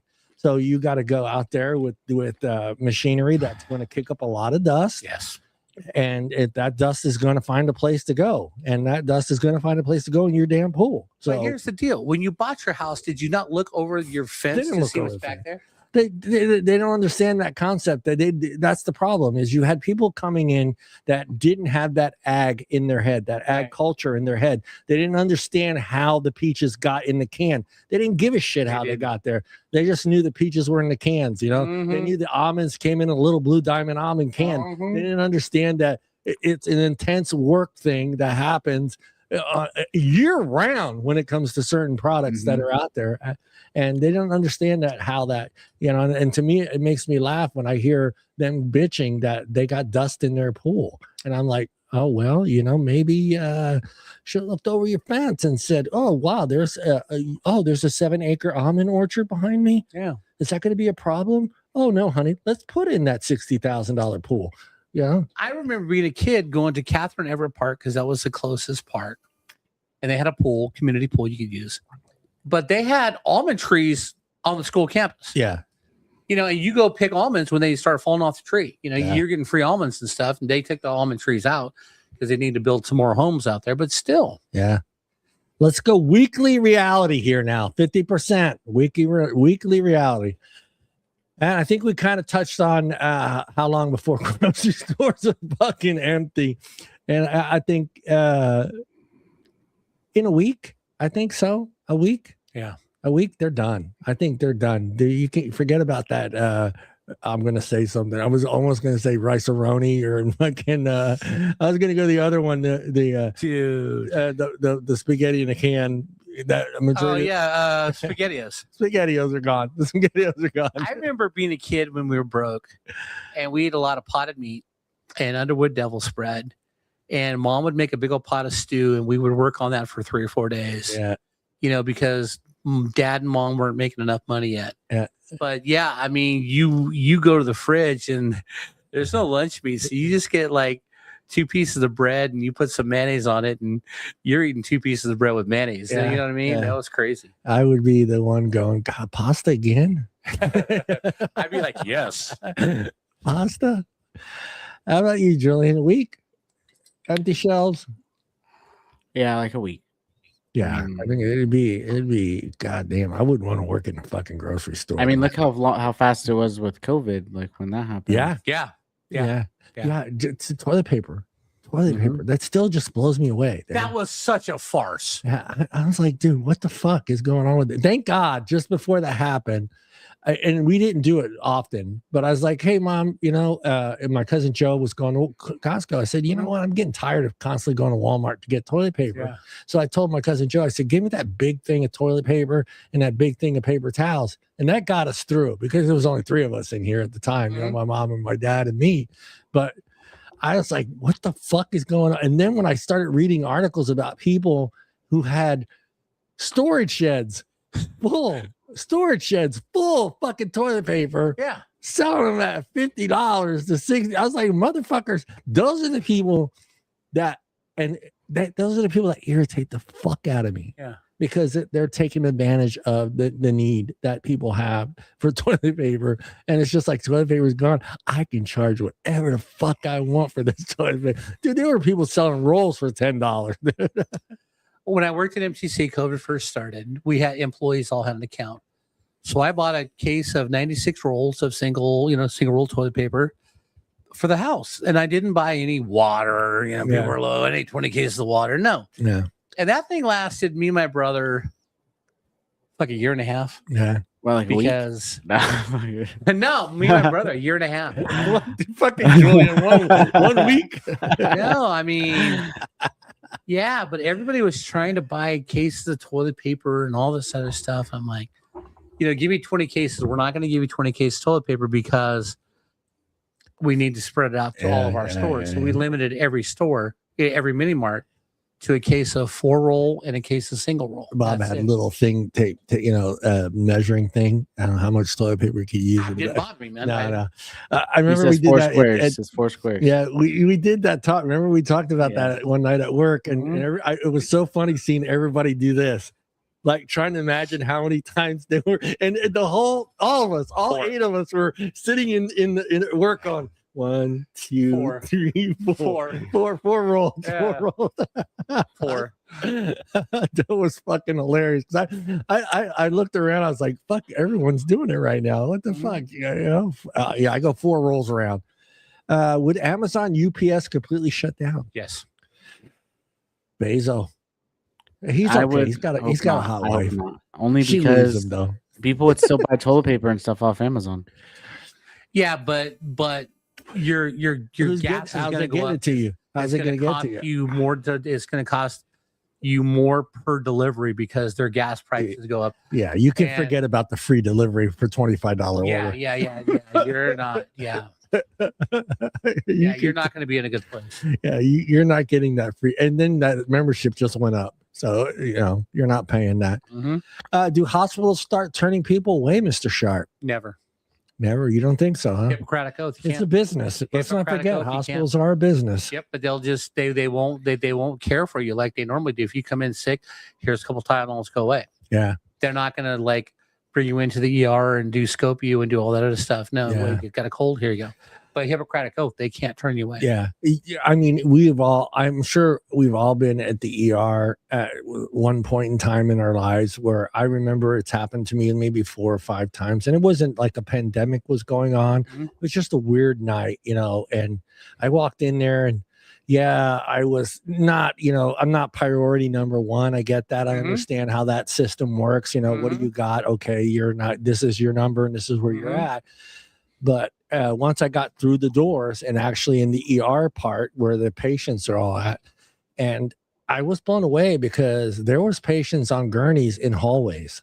Yeah. And it was just, that doesn't happen all the time. Yeah. But it kind of threw me off. It's like, wow, like every room was filled.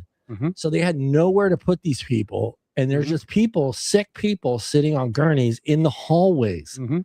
And I'm just like, you're walking by this, and the privacy thing is gone. You're not, you could be in there for whatever. But yeah, it blew me away, and I could just imagine that type of situation times 50. Yeah. Just like Bob's saying, there would be probably people. There'd probably be a line out. Yeah, they probably would not turn you away, but it would be just fuck. Well, the people who show up just to get painkillers, Oh yeah, those fuckers. they'd be left alone. We're not going to give you anything. Yeah. Because I was there one night for the colon thing, but before it, diverticulitis. Yeah. I'm in there and I'm waiting 2 hours to be seen. So I finally what get is that? to the back.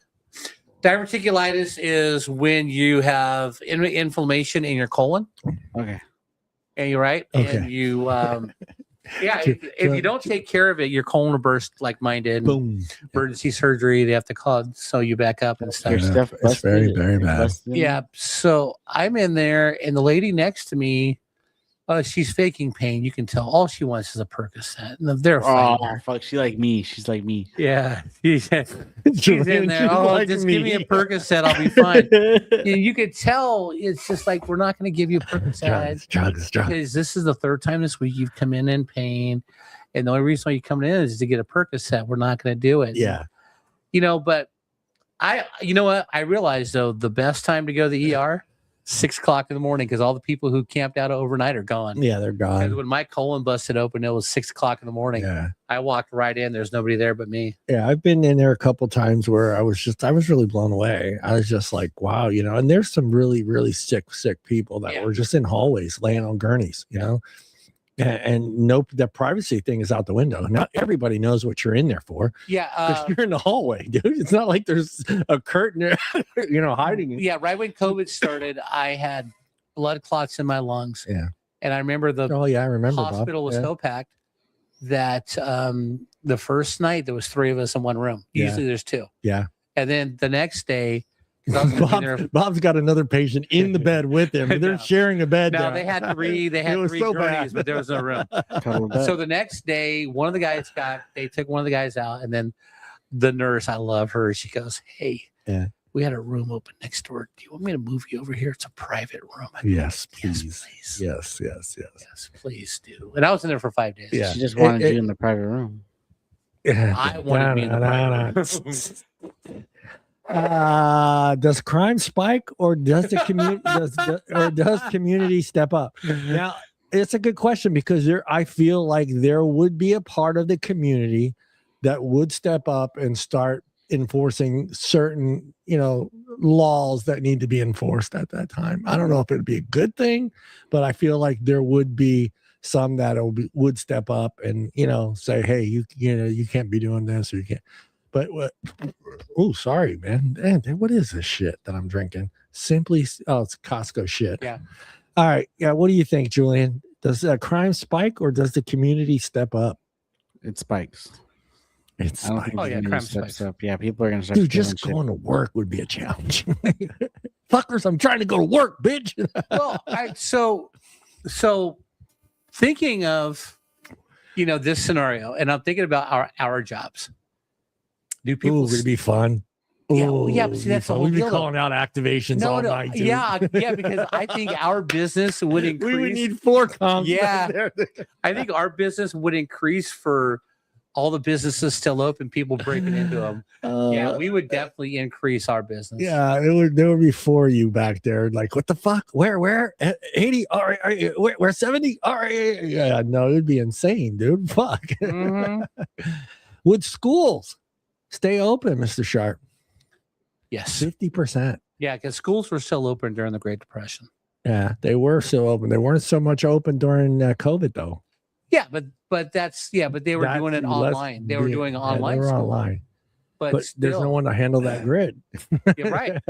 I think, like I said, if 50% of the people aren't working, you got to go back to the Great Depression days. Yeah, and schools were open. Yeah, they were open. Mm-hmm. How about you, Julian? And let me add a part B to that question. Do you feel that kids would even want to go to school? So I don't think that schools would shut down, but I don't think that kids would. Well, I mean, I don't think kids now want to go to school. They don't want to go to school. I remember being a kid not wanting to go to school. How old were you when you felt like that? Because I know, like I got to witness it again, like the excitement at kindergarten and first and second grade. Not so much third grade and fourth grade. Now it starts becoming like, I don't really want to go. It's kind of boring. I already know that, or I already learned that, because they are learning more quickly, or that's not a word, but quicker on Instagram and other platforms on certain things. I think it depends. Like, kids like routine and stuff. So like, I think that they get excited like when they know school's starting, they haven't seen their friends all summer, stuff like that. But it's like after, like when you get like mid-year, you don't want to go to school. You're like, I'm over this, But then like you go on break and then you miss your friends again and stuff like that. So it's like you go through like phases. I think it's like up and down. Yeah. I'm sure if their parents aren't working and they don't really got food at home, I mean, unless they want to go to school, because at least you get a meal at school. Yeah, exactly. I was thinking the same thing, but yeah, they're probably, it's probably prison food. You know what though? Prison food now. Bologna sandwich and an orange. Yeah, I loved going to school because that's where all my friends were. And we didn't have the internet or social media. Yeah, we didn't. Yeah, we had to go find out. We had to go to school. We had to be there in person to find out what's going on. You didn't have that source of entertainment. Yeah. But again, now I can see now why. Yeah. I mean, they would, like I can learn that at home, and I've heard my grandkids say that. Like, I already know that. I learned that on whatever app they were on. Here we go. And this one does the stock market crashed instantly at 50%. Mm-hmm. Yeah, it's fucking panic, dude. You see millionaires doing the same thing, though. Yeah, killing themselves, jumping out of. They just couldn't relate. Yeah, right? 15th floor window. Yeah, they just couldn't relate because all their money's gone. Yeah, it's gone. Well, you think here's the thing too. I think a lot. I don't know if I want to. I'm not saying Gen Z doesn't understand this, but I think millennials. I think even some Gen Xers may not understand this that the amount of money that millionaire or billionaire spends every day on his necessities. Mm-hmm. And just think of what, okay, in California, what is it, 2.5% property tax, 2.5%. Now you think of 2.5% on $1 million home, on a $2 million home. Now take that into consideration where that millionaire is living in a $250 million home in California, paying 2% property taxes every year. That's insane. So I could get like where some of them may not be able to. Julian's shaking his head. But the thing is, I would just get a smaller house though. Like that's the thing. Just because you have all that money doesn't mean you gotta have like the biggest house in the world. I'm with you, but like Bob's saying, there were some millionaires that couldn't get billionaires that couldn't get that. Like, oh my God, I got to live like the common folk now, dude. I got to go buy a smaller 2-bedroom house. All right, but if I'm a billionaire, then I'm gonna buy the baller house. Fuck them. Like But like if I'm only like a couple million, then I'm gonna live in a normal house, like like a normal $500,000 house. Like just How much do you think the shift? This is kind of I should have asked ChatGPT this question because this kind of. Do you feel like there'd be a shift in where people move in the United States? If say 50% of the workforce just stops working, do you feel like there's a percentage of people that would move to different parts of the United States? Oh, absolutely. Yeah. Yeah, because if you go back to the Great Depression, okay, the Dust Bowl in Oklahoma, they had like 8 years of drought. So everybody in Oklahoma and Arkansas were moving to California to pick fruit, to pick whatever that was available because they were dirt poor. You would move to where your best chance to survive would be. Yeah, I what do you think, Julian? You think like why stay in New York and deal with the chaos, or LA or Chicago or Detroit? I feel like there'd be a lot of traffic trying to leave those places. That's fine. You want to get out of there, you're going to find a way to get out of there. That's true. But where I live, I would say we'd be good. We're cool. Yeah, we're cool. Would be good. We're cool.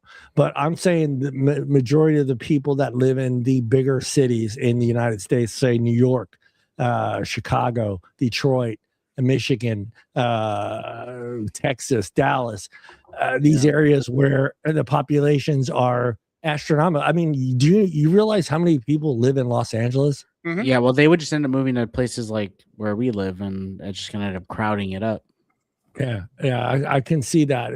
Like, okay, I'm gonna get out. I mean, that'd be the first thing I would do if I lived in New York City or Chicago, where I know my chances of survival are pretty fucking slim. Crime is going to be horrible. It's going to be horrible. Yeah, I mean, you would start to think that the middle part of the United States starting to look really fucking good.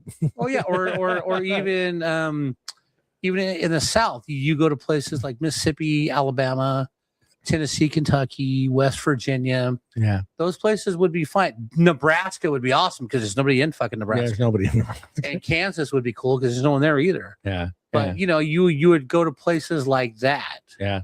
It would be especially if you have a family, you're going to want to get out of a major city, there's no way, because now I would rather, I won't say fight for food, but I would rather have to deal with getting food with a population of 100,000 than I would with 7.25 million people. It's like, I think my odds are better. What industry dies first? At 50%. Restaurants, fast food. Yeah, restaurants, fast food. Yeah. Public service. You don't think public service dies? No.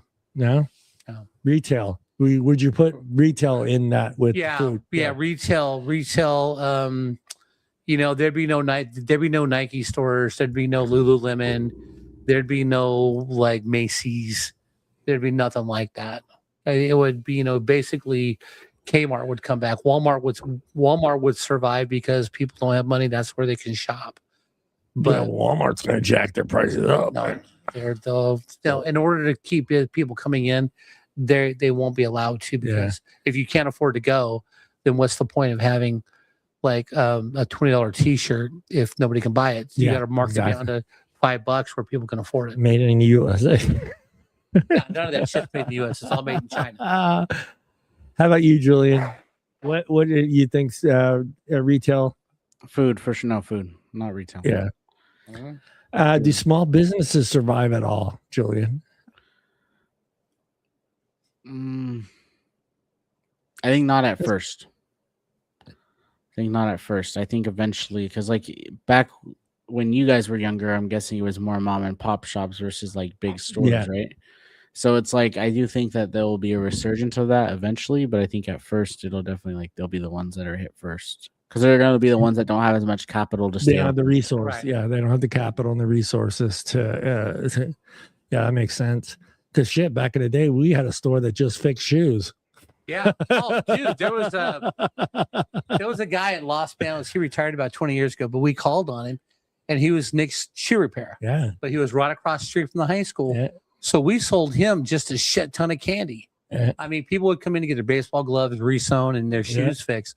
But Nick was making more money selling candy to the kids than he was fixing shoes. Yeah, I think yeah, at first, I think they are. Yeah, they don't have the resources, the capital to kind of stay in business with some of the other companies that'll be, still functioning during a 50%. But I think they, in the long run, I think they're the ones that are going to be around, where they'll be more likely to understand that the dollar isn't what the dollar used to be. And I think, we get back to somewhat of a bargaining system. Like, okay, well, you know what? I need this. You need shoes. We'll do that. I mean, I saw my uncle do it for years. Yeah. No, my uncle, I don't think he ever paid for a meal anywhere because it was a haircut. Like, I'll give you 25 haircuts. Let me eat here for free. Yeah. I was like, Jesus Christ, Uncle Pino. It's like, you got to, but that's how it was. And that's how he learned how to be in business. So, but I think I see that. I think that at some point in time, the small business figures it out. I think there would be a resurgence, though, of guys who can repair shoes. Yeah. Seamstresses. Yeah. I think you would see a huge, just a huge uptick in the local butcher shop opening back up because it's all specialty stuff and it's all skills that you got to make those pants live for a long time. Tailor, all those guys got to come back because they have there's gonna be a lot of holy underwear out there. But you know what? I think that generation died off. Yeah, I think that generation. So what's gonna take that skill back up? Yeah, I think the internet is somewhat, because you see that a surging with their generation. The nostalgia thing, I think that's big right now. What I've noticed a lot is I noticed like the Gen Z generation, of course, albums, that's like their big thing, but I think that generation is really starting to understand how great we had it. And I think they respect the fact that we went to tailors, we went to shoe repair shops. I think I've even seen a boom in Instagram where there's just guys that it's a 30-second or a minute clip, but he's showing you how you repair shoes. I think it's great. I think I think that generation kind of respects that old way of life, and hopefully they are learning how to do that stuff. But would the military be used for infrastructure?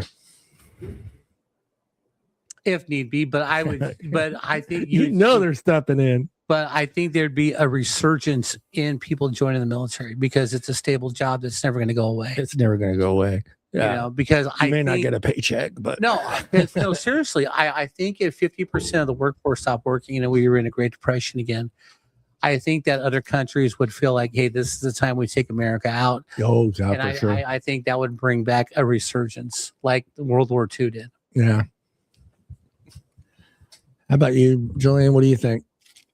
The military be used for infrastructure, so there'll be pretty much what they're saying is they're going to come back in and kind of hold things down, become law enforcement, become that type of situation, because we would probably want to have there.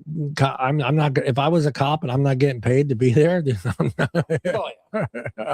well, or if even there's half the number of cops, like no matter what, there's not going to be enough cops. Like hell, I feel like even now there's not a lot of time. Like they have to prioritize certain calls. They can't just always be at everyone's beck and call. Right, right. Yeah, and it's the same thing. It's a priority number. What is your situation? And then they decide whether or not they get there in 5 minutes or an hour. Yeah. Yeah. No, my favorite is there's this call where this old man's calling about someone being on his property and stuff. And they're like, well, okay, we'll try to get somebody out there soon. He goes, don't worry about it. Why? And all of a sudden, all you hear is this guy get the gunshot. We're on our way. I thought you guys were busy. Yeah, I got this. I'll take care of it. I got some butt shot. The stimulus checks return, or is there no money? There's no money. If 50% of people aren't working, no one's paying taxes. 85 million people just say, fuck it. No, we won't have the money. Julian, you gonna stay at home and hope that stimulus check comes rolling in? We're not getting no fucking stimulus check. Deliver the mail. It's a federal job.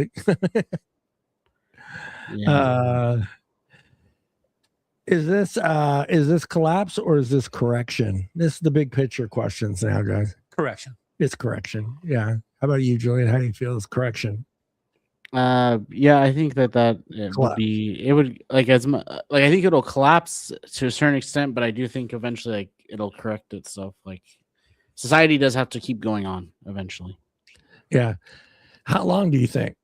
Oh, I don't know. Probably 10 years. 10 years. Yeah. Well, see, because again, if you look back at the Great Depression, we've already been through all this. Yeah. So all the roads got built because there was a government program looking for volunteers to help build roads. Yeah. And the people on unemployment will go help build roads. Yeah. It's going to take a while. We're going to need something catastrophic is going to have to happen for the industries to open back up, like steel mills, things like that, where we can produce stuff again. But no, I think it'll be a 10-year. Yeah. How about you, Julian? How long do you think it takes before it corrects itself? 5 to 10 years is a good number. It's going to take a while. Half the workforce is gone, so we're going to need to find ways to fill those jobs or be able to make do with what we do have. Because what are we assuming, that they just quit and stopped working, or that they're gone? Yeah, they just stopped working. They're not coming in anymore. Well, those are the people that are going to feel. The people that don't have jobs are the ones that are going to feel the struggle. Well, okay. Also, too, is if 50% of the workforce stops working. Okay, so if you need to fill jobs, what you do is, if you're smart, you lower minimum wage, get more high school kids involved in working the menial jobs, let the adults who are still want to work go do the important jobs, but you lower minimum wage, because minimum wage is a training wage. It's not a life sustaining. It's not a life sustaining wage, right? So you got to find something better to move on.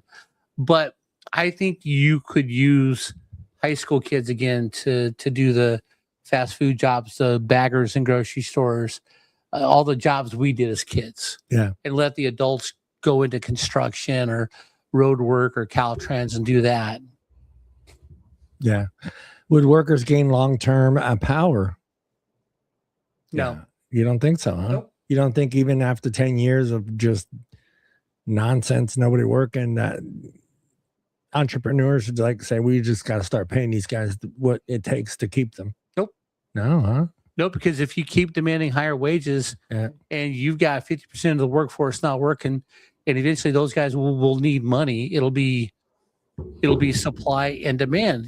So you're not going to give this guy a big raise to keep working, because if you get rid of him, there's 10 guys that'll take his spot for a lower wage. What do you think, Julian? The question is that would workers gain long-term power?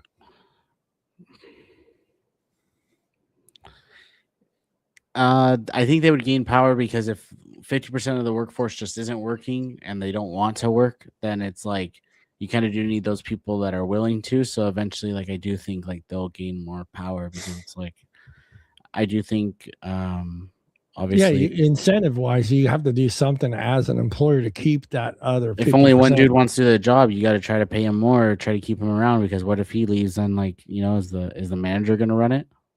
Most of the time it's no. Yeah, but after 6 months of not getting a sustainable paycheck, you're going to need money. Yeah. Well, I Okay. think that the question though is more of just like if half the workforce just stopped working and didn't want to work. So Right. it's like they would still have money for that guy. It's just he's going to be more important to them because he's the only one that's wanting to do the job.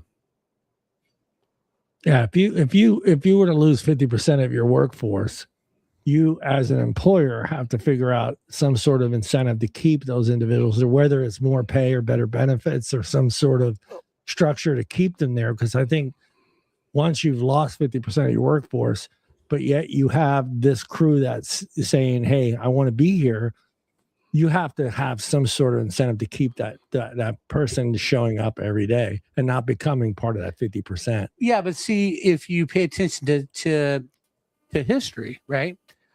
In the 30s, 40s, and 50s, where the owners took advantage of the workers, what did they do? Unionize. Yeah. So the unions were strong in the 50s, 60s, 70s, and 80s because owners were taking advantage of the worker. They treated them like shit. So the union, you bonded together and you helped, make the workforce stronger and stuff, but over time, a lot of businesses closed down because the union demands got too big. And what you saw was a lot of companies started giving better benefits if you were non-union, because they realized right now. But what you're saying, I get what you're saying, but you still had a workforce that was willing to replace those jobs, right? You did. But you don't. When out this situation, you don't. Yeah. Because you already had 50% that just said, fuck it, we're not coming to work anymore. That's fine. So you don't have that scenario where we used to say there's 10 guys waiting for your job, because there's no longer 10 guys waiting for your job. Right. But what you're saying is you're estimating the workforce at 170 million people, right? There's 350 million people in the US. Okay. So if 85 million jobs go away, the other 170 million people who aren't working currently right now will take those jobs because but that Bob, come on, you know the numbers. That number, that half that is still capable of working. Children. I get that, but also half of that too is 65-year-olds, children. Yeah, but you got stay-at-home moms. Yeah. Look again. If you look at history, hey, stay-at-home mom is a job, Bob. Stay-at-home mom is a job. Yeah, Julian. Correction. Stay-at-home mom is a job. Come on, Bob. We don't want to miss our hot moms. You don't want to upset. Well, yeah, but the deal is, look, if you like again, go back, look at history. What happened when World War II started? Yeah. All the men went and fought the war. The women came out of the kitchen and worked in the factories. Yeah, they did. And so if half the workforce leaves now, you might find out that a lot of people who aren't working decide to work because now there's a lot of jobs available. True, but they're going to have some sort of incentive to keep those people. That's what we're getting at with this question. They're going to have to. But you can't. That's no longer going to be a $10 an hour job. But if you incentivize them too much, then it's not profitable to do it. Then you shut down. Yeah, you shut down. But they're going to do something to keep them working. How many days before gas runs out, Mr. Sharp? Gas will never run out. You got to have people at those refineries. You got to have people at those. Trust me, it'll never run out. It might get low sometimes, but there's still half the people. Dude, you're from the 70s. You remember the 70s? Yeah, right. Yeah, but it's not like it was completely out. So, Julian, what happened? Bob will explain what happened in a set. You had to have a certain number on your license plate. Yeah, well, to get gas on that day. You can only get gas on. If you ended in an odd number, you can only get gas like on Monday, Wednesday, Friday. And then if you had an even number, it was Tuesday, Thursday, Saturday. Lines were long, but that was the oil embargo. Yeah, oil embargo. But yeah, but people still work to produce it. Yeah, they still work. I think is in order to, unless there's 100% shutdown. Yeah. Because you're still going to need fuel for the other half of the truck drivers still working. Yeah, you're still going to have oil. Period. Oil is just such a necessity, just not just in cars. I think people don't realize how much that oil is used for other things. Yeah. Gears don't work without oil. That's it. What do you think, Julian? How many days before gas runs out? I don't know. Gas has never really run out for me, so I would say it'd take a couple weeks. Because like I said, the 50%. With if 50% of the truckers leave, eventually that is going to start trickling into the gas stations and stuff. Yeah. It'd be nice when you only live a few blocks from work. Yeah. You could just leave your I just car in the walk home. I'll driveway. just walk there. Just walk home. Yeah. Well, hey, if it happens to me, I'm moving in with Julian, paying half his rent. Yeah, I'm sleeping living on in his too. couch, and I'm walking to work too. Hell yeah, we'll just all live in that place, We can man. make it cheap. We can make it cheap. Yeah. Would you stay home or go stockpile, Julian? I could see you scavenging for shit, dude, in the middle of the night, Yeah. dude. Like Maybe stockpile though. I'd probably get some stuff, like maybe like go to Costco, like some toilet paper and things like that. Oh, A storage unit full of it though. A storage unit Yeah, full of it. storage. Sounds nice. Yeah. I'm gonna You're not sitting at home. no, but I think I'm gonna be like, I listened to my dad's stories and how they would drive out to certain fields and they would like pick beans in the middle of the night, like green beans, and they would pick potatoes in the middle of the night, steal them from farmers and stuff. Yeah. And you're driving by an orchard, a peach orchard, you're gonna stop by real quick and you're gonna grab like 10 or 12 peaches. So you're gonna have that guy sitting out there. Yeah, but he's got a big orchard. He can't be everywhere, okay? You can't be You picking my peaches, bitch? Yeah. Hell yes, I am. That peach is not worth $10. Yeah, I don't give a shit. I'm hungry. I'm hungry, man. Can I have one peach?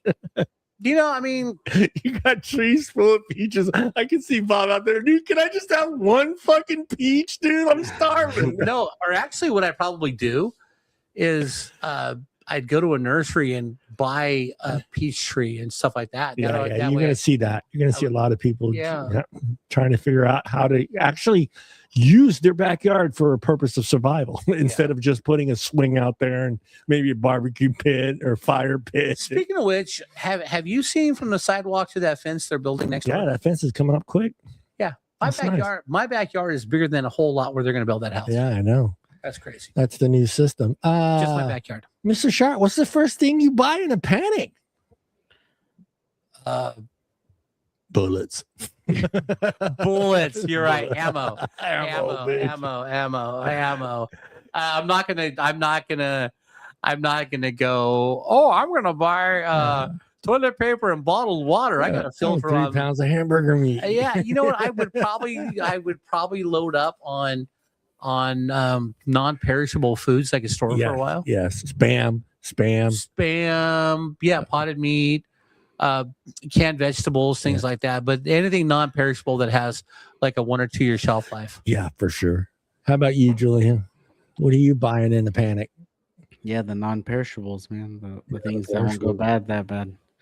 Yeah, I don't know how the fuck. I think spam has a 5-year shelf life. Perfect. Probably. Yeah, it's 5 years. I think so. I watched that stupid documentary, dude, on how spam is produced. I think it's 5 years, dude. I'm like, damn, dude, seriously, 5 years in that fucking can, dude. I grew up on that stuff. So I love spam. Yeah, that's not gonna. I Yeah. mean, I've we never grew up had with- it, but I'll have to live with it. Dude, You have to try it, dude. Seriously. fried spam sandwich or fried spam, mix some eggs in that stuff. Yeah. And dude, it comes in, it's not like back in the day where we just had one flavor. I mean, dude, there's like 25 different flavors of spam.